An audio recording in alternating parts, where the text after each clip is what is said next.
호세아 14장 1절로 8절까지입니다. 합독하시겠습니다. 이스라엘아, 내 하나님 여호와께로 돌아오라. 내가 불의함으로 말미암아 엎드러졌느니라. 너는 말씀을 가지고 여호와께로 돌아와서 아뢰기를 모든 불의를 제거하시고 선한 발을 받으소서. 우리가 수송아지를 대신하여 입술의 열매를 주께 드리리이다. 우리가 아수르의 구원을 의지하지 아니하며 말을 타지 아니하며 다시는 우리의 손으로 만든 것을 향하여 너희는 우리의 신이라 하지 아니하리니 이는 고아가 주로 말미암아 긍휼을 얻음이니이다 할지니라. 내가 그들의 반역을 고치고 기쁘게 그들을 사랑하리니 나의 진노가 그에게서 떠났음이니라. 내가 이스라엘에게 이슬과 같으리니 그가 백합화 같이 피겠고 레바논 백향목같이 뿌리가 박힐 것이라. 그의 가지는 퍼지며 그의 아름다움은 감람나무와 같고 그의 향기는 레바논 백향목 같으리니 그 그늘 아래에 거주하는 자가 돌아올지라. 그들은 곡식같이 풍성할 것이며 포도나무같이 꽃이 필 것이며 그 향기는 레바논의 포도주같이 되리라. 에브라임의 말이 내가 다시 우상과 무슨 상관이 있으리요 할지라. 내가 그를 돌아보아 대답하기를 나는 푸른 잣나무 같으니 네가 나로 말미암아 열매를 얻으리라 하리라. 아멘. 이제 호세아 마지막 장에 들어섰는데 하나님께서는 누구든지 하나님께 회개하고 돌아오는 것은 하나님께서 그를 말씀으로 불러주셨기 때문에 그렇습니다. 하나님께서 회개하라고 우리들을 초청해 주셔야만 우리가 하나님께 회개하고 돌아올 수가 있습니다.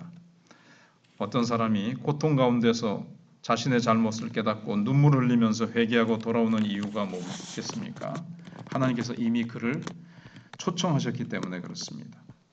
이미 그의 이 마음의 귀에 하나님의 말씀이 들렸고 하나님께서 그에게 회개할 마음을 주셨기 때문입니다.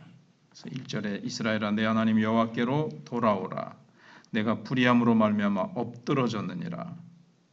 하나님께서 고통 중에 있는 이스라엘 백성들을 향하여 이스라엘아 내 하나님 여호와께로 돌아오라 이렇게 초청하십니다. 징계받고 있는 백성들에게 이 말씀보다 더 반가운 말씀은 없을 겁니다. 왜냐하면 하나님께서 돌아오라고 그들을 부르시는 순간에 그 지긋지긋한 고통이 끝나기 때문입니다. 하나님께서 이 말씀을 하시기 전까지는 이스라엘 백성들이 사람의 힘으로 아무리 애를 써도 길이 열리질 않습니다. 길이 보이지도 않고요. 하나님께서는 범죄한 백성들을 이제 철저하게 버려두십니다. 하늘은 노치 되고 땅은 철과 같이 신명기 28장에 있는 것처럼 그렇게 됩니다. 그런데 회개하면 길이 없던 곳에 길이 생기고 문이 없던 곳에 문이 생깁니다. 이렇게 하나님의 말씀 한마디 돌아오라. 그리고 그 돌아오는 말씀에 순종하는 순간 하나님의 말씀은 이처럼 위대하게 역사하게 됩니다. 하나님께서는 범죄한 이스라엘을 철저하게 버리십니다. 그들이 아무리 노력하고 애써도 길이 보이지 않다가 한순간에 돌아오라는 소리에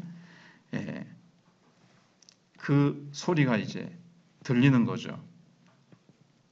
들리지 않고 죄악을 향해서만 치닫던 그들 앞에 사망의 길인 줄도 모르고 사망의 소리만 듣고 달려가던 그들이 하나님의 이 돌아오라는 말씀 앞에 놀랍게 모든 것이 회복되기 시작합니다.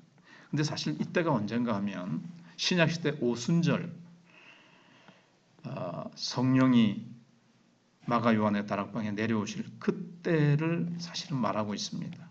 근데 그전에는 그들이 돌아오지 못합니다. 내가 불의함을 인하여 엎드러졌느니라.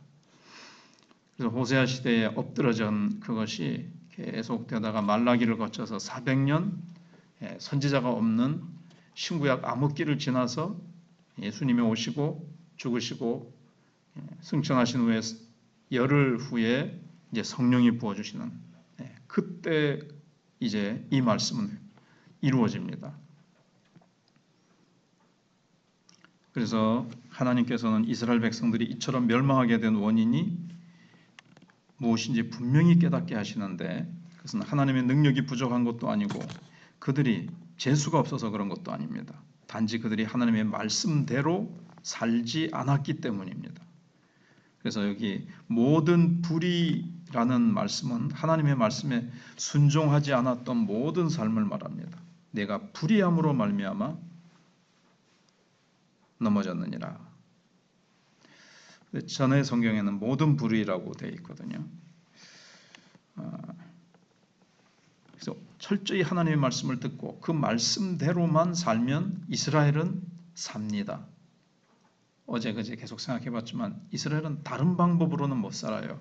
언약의 백성이기 때문에 언약 안에 있을 때만 그들은 살아 펄펄 그렇게 할 수가 있고 언약 밖으로 나가버리면 그들은 하나님의 보호, 하나님의 축복 밖으로 그들이 나가버리는 거기 때문에 축복은 없고 재앙과 한재와 그런 것만 가득한 삶으로 가는 거죠. 하나님만 의지하고 그러면 가만히 있어야 되는가? 그거는 자살행위 같이 이스라엘 백성들은 느껴져서 이 약육강식의 가나안 땅 적들이 우글거리는 여기서 우리가 가만히만 있어가면 되겠나? 이렇게 이제 생각을 하고 신앙은 형식적으로만 믿고 실제로는 세상 사람들이 사는 방식으로 저렇게 살아야 세상 저 사람들하고 같이 뒤처지지 않고 저들과 어깨를 나란히 해서 우리가 살아갈 수 있지. 그렇게 이제 생각한 게 비참한 멸망을 가져온 원인이 되는 겁니다. 그게 바로 불의함입니다. 오늘날의 문제도 그렇죠. 우리 시대도 너무나도 경쟁적인 세상에서 살고 있습니다. 그런데 우리가 하나님만 믿고 있으면 하나님이 알아서 하늘에서 뚝뚝 아침에 눈 떠보면 먹을 게 떨어져 있고 필요한 거 뚝뚝 떨어져 있는 집 앞에 떨어져 있는 건 아닙니다. 그래서 가만히 있다가는 모든 것을 다 잃어버릴 것 같아서 신앙은 그냥 형식적으로 하고 실제로는 세상 사람들과 똑같이 살아간다면 호세아 시대의 이스라엘 백성과 같이 실패하게 됩니다. 하나님께서는 이스라엘 백성들을 향해서 돌아오라고 하십니다. 돌아오라는 것은 삶을 바꾸라는 것입니다. 생활 방식을 바꾸고 삶의 인생의 목표도 바꾸라는 겁니다. 우리의 사는 방식을 바꿔야 됩니다. 마음은 원치 않아도 일단 하나님 앞에 의지적으로 일단 순종하고 나면 기쁨이 있고 은혜가 있고 이제 길이 열리기 시작합니다. 지금 복잡하고 잘못된 자신의 생활을 청산하고 말씀이 하라고 하는 대로 길을 바꿔야 됩니다. 그러니까 모든 것을 청산해야 됩니다. 그러면 거기서 이제 하나님을 만날 수가 있게 됩니다.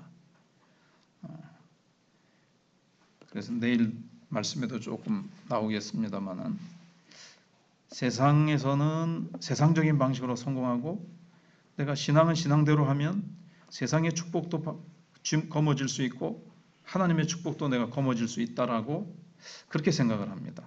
근데 하나님은 이 땅에서 우리가 두 가지 다 거머쥐려고 그러면 두 가지 다 거머쥐지 못하게 됩니다. 세상 것을 눈에 보이니까 확실하게 보이니까 하나님의 언약은 또 하나님은 당장 눈에 안 보이니까 눈에 안 보이는 것이 불확실해 보이고 세상 것이 확실해 보입니다. 그래서 세상 것을 추구하고 실제로는 세상 것을 붙잡으면 이게 붙잡은 것 같지만 이스라엘 백성들이 붙잡은 것 같았지만 나중에 다 사라지듯이 이것은 자기의 것이 안 돼요. 하나님 붙들고 나갈 때 하나님이 세상 것도 길을 열어주셔서 하나님이 주시는 축복 그리고 그것만 딱 하나님이 주시는 것만 붙잡아야 되는데 이스라엘 백성들이 하나님이 주시는 것 넘어서서 더 가지려고 했을 때 그들이 신앙도 잃고 그들이 붙잡았던 것도 잃고 말았죠. 그래서 우리는 오늘 말씀처럼 하나님께로 돌아오라. 하나님을 의지하지 않고 세상 방법으로 살아가던 그 불의를 그것 때문에 너희들이 엎드러졌다. 그러니까 너희들이 돌아오라. 그렇게 주님이 말씀하십니다. 그리고 2절부터의 말씀은 또 내일 생각해 보겠습니다. 기도하겠습니다.